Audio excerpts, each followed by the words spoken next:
Welcome back to Galactic Reviews. As always, this is the crew, and joined with us today is Grant, and we are reviewing the movie No Time to Die, the last James Bond film for Daniel Craig. Short synopsis is James Bond has been retired. He is called back into action to help save the people that he loved from a man-made virus that is chosen specifically to target people. Yeah, that's basically it. Does he survive? Does he save the people he loves? Who is this Do new they all die? mysterious villain? Do they all die? That is the I real mean, question. die Do they is all in the name. die? Well, no, they don't have time to. That's the whole reason for the title. This movie, I will say, out of all the other Daniel Craig James Bond movies, I did enjoy this movie for the most part. There were some things that I was disappointed in, but overall, I did enjoy this movie. I would have to give it 7 out of 10. Now, I'm going to preface this with saying I'm like a pretty big, or I've been for years, a pretty big James Bond fan. So I know that like I wouldn't say this is a perfect movie from like a more like unbiased standpoint, but from my biased point of view opinion, 10 out of 10. All right, I'm going to come right out of the gate with a rating of a 5. This was the first James Bond movie I have ever seen. Not just Daniel Craig. I've just never seen a James Bond movie. Granted, I've never been too big into like just secret agent spy movies like Jason Bourne and Mission Impossible. Like I enjoy them, but to me, I just see them as a very stereotypical just action movie. Save the world, get the girl. And that's what this movie seemed to fit. So just a very 5, just kind of like, yeah, neutral. I liked it. Didn't follow it much, but that's probably because I didn't understand anything that was going on because I started with the very last of Daniel Craig's movies. Yeah. But I've got nothing However, like against it. I mean, it was one of his better movies for James Bond, so I'll give you that. This is my third James Bond movie I've seen with Daniel Craig. I have not seen, the only one I haven't seen is Casino Royale, but I've seen Skyfall and Spectre. And I thought this was relatively a well fit for the Daniel Craig James Bond movies. However, I don't know how to preface it because I haven't seen the original stuff and also haven't read some of the original books that this was apparent that the James Bond character was based on. So I don't know how well it is graded to the source material that it comes from. However, I do know that it is relatively consistent. Grant, either you or Mike had talked about this, how there is a lot of action at the beginning and it's a long middle with some action in between sprinkled throughout. And then at the end, it's a lot of action. But the middle can sometimes be a stretch. And this one, it felt like they did a little bit better job of it than like they did in Spectre. But I'll go ahead and give it like a 7 out of 10. And with that, we are now getting into spoiler territory. So you have been warned. There won't be many spoilers coming from me. I didn't know what happened. I couldn't tell you what happened in the movie. Well, the thing was, I watched the last one, then I watched the third one because I wasn't expecting to have 2 extra days to watch them. So that's the way I did it. It made a lot more sense. Well, I mean, Grant's our aficionado on James Bond for this one, so Yeah, I've seen all 25 James Bond movies. I think I've only seen like 7 or 8. Most people I I don't think enjoyed- have seen outside of Daniel Craig's movies with James Bond. I don't know. My grandmother is really big into James Bond. She's seen all of them, so I would watch some of them with her. I will say though, from what I've seen from people that have like been avid on the old James Bond stuff, they say this one's the weakest one. I wouldn't say weakest because there are, in my opinion, others that are much worse. No, I'm not saying they're right. I'm just saying I know. I know what they mean. I would say he's not the best, but I would rate him second or third, in my opinion, for James Bond. Yeah, I feel like the consensus is that he is like first, second, or third best James Bond. I mean, obviously that's like people have different opinions, but I think most people would say he's like up there. And as far as comparing to old movies, there's a lot of the old movies. I mean, you could use like any kind of like IMDb, it's Rotten Tomatoes, whatever, or just watching them. A lot of them aren't that good. So, I mean, I wouldn't, hearing from what old James, like people who love the old James Bond movies, I'm not saying they're bad. There are a lot of really good ones.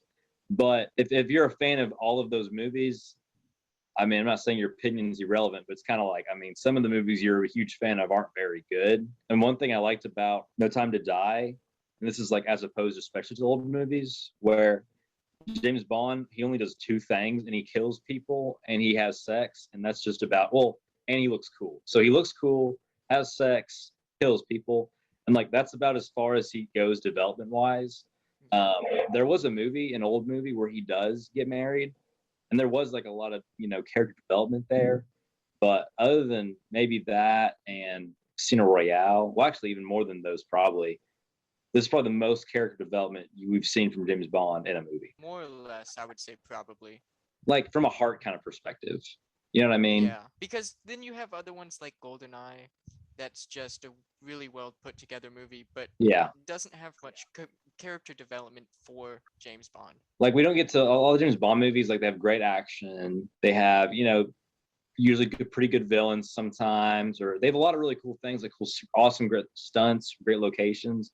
But one thing a lot of them don't have is like focusing on James Bond himself. Kind of like he's really cool and he's like, doing all this really cool stuff, great character. But as far as developing him and like, I guess his life, it doesn't do much of that. But this movie did, and that's one reason I really liked it.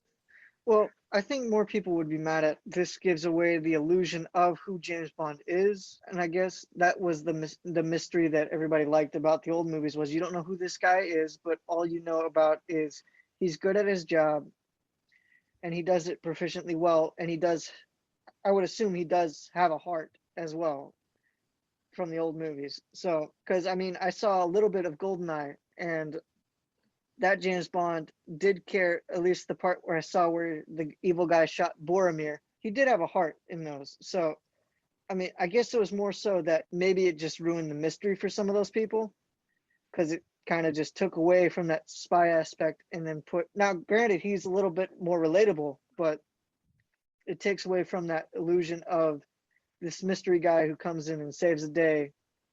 And just as soon as he came in, he goes out. This is the difficult thing because I did like this movie. I would also like to see how it compares to the old stuff and see why they did certain things because they made some people related in this thing that it kind of made not much sense. Wait, made who related? Like in Are 3. you talking about like Spectre? Yeah. And, Yeah, that was dumb. Yeah. With Blofeld? Yeah. I think, in my opinion, that was probably the worst one in all 4 of his movies. You mean 5? Oh, there's 5 movies? Y'all seen Quantum of Solace? Oh yeah. Most people think that one's the worst, I think.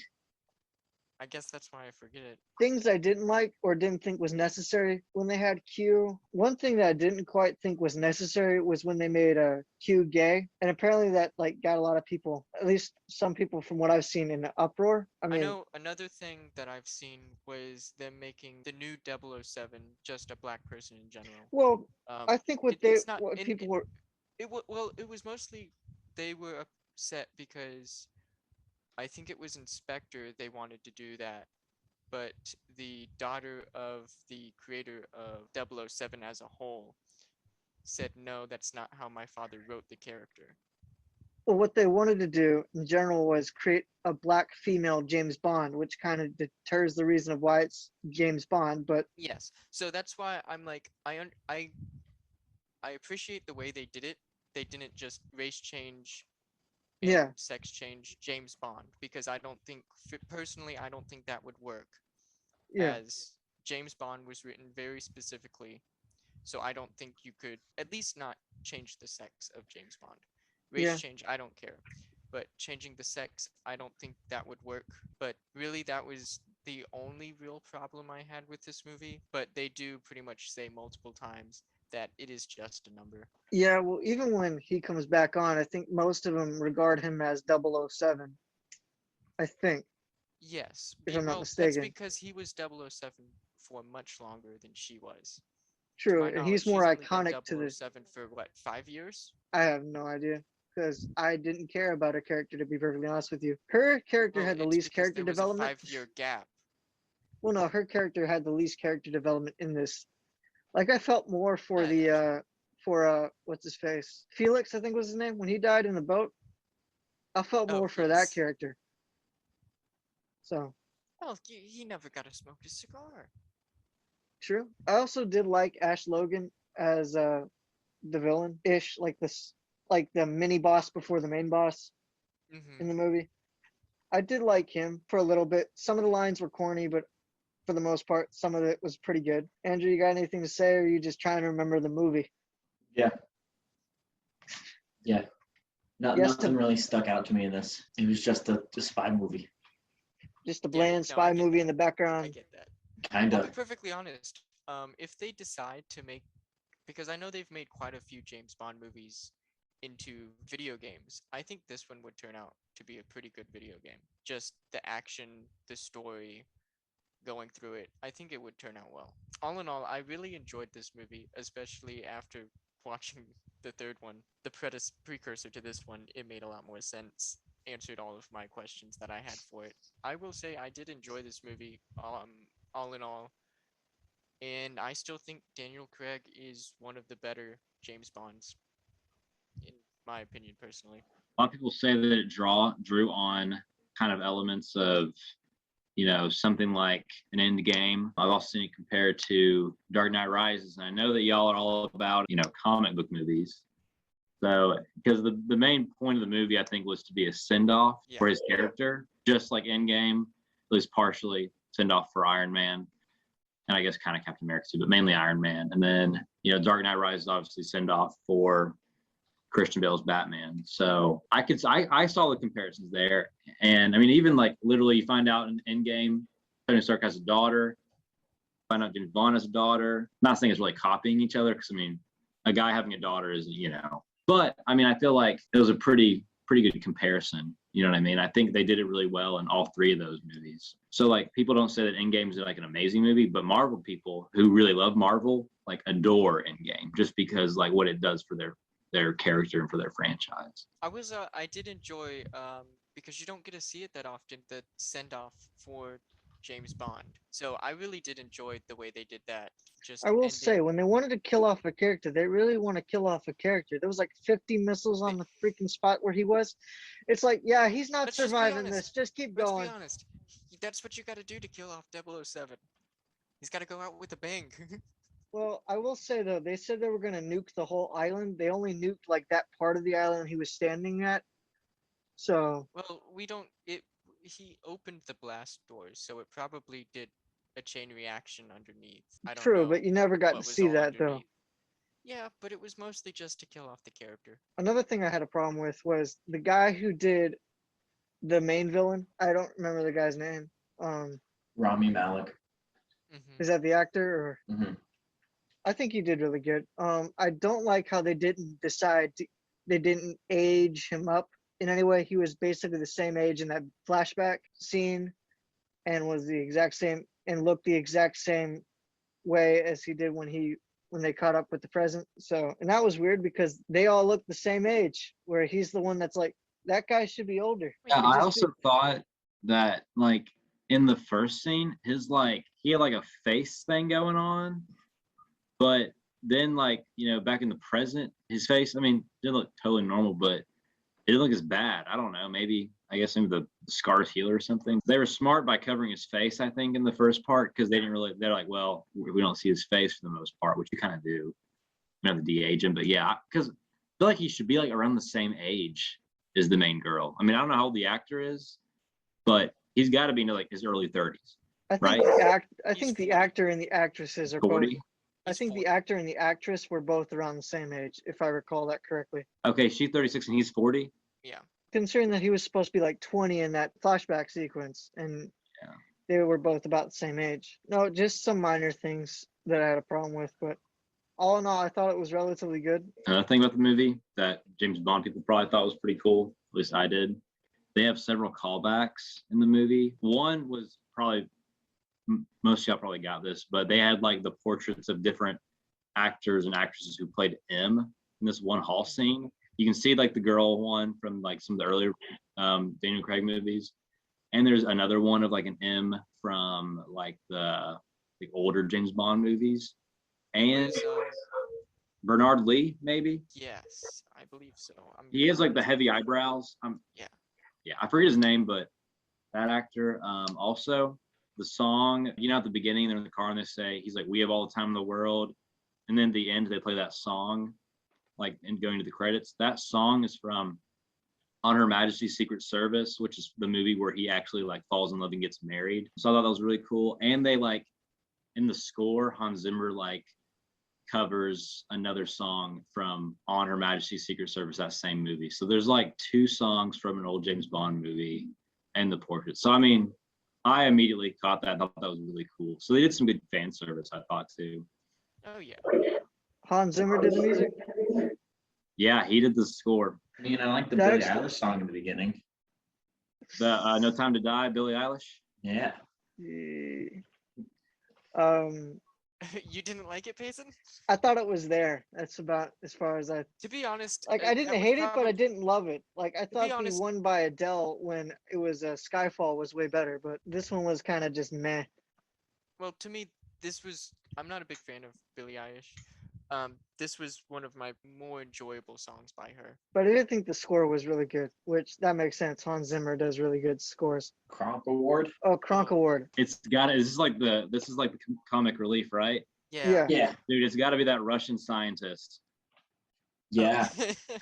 Yeah. It's He I think accidentally I mean drops it. He's like, "Oh, I'm sorry, my gloves. They're slippery."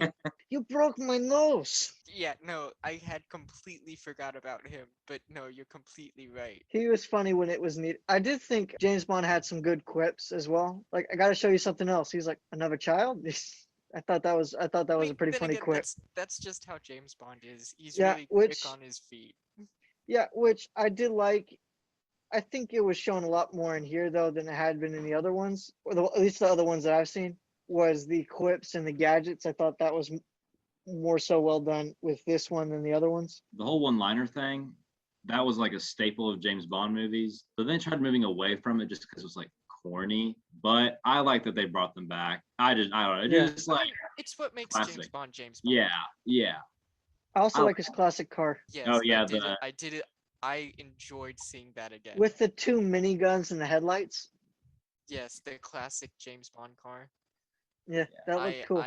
I enjoyed seeing that. All right. Thank you guys for joining us once again. We will see you next week for our discussion of the new Dune movie. Make sure you like and subscribe if you made it this far. Thank you for watching our content and enjoying. Let us know what you think about some of the movies that we review, and let us know if there's anything you want us to see us talk about. Remember that we got all of the audio from our videos on Spotify, Podcasts, Apple Podcasts, Audia, and all our videos are even on Rumble now too. So go check us out there. And yeah, we will see you all next time.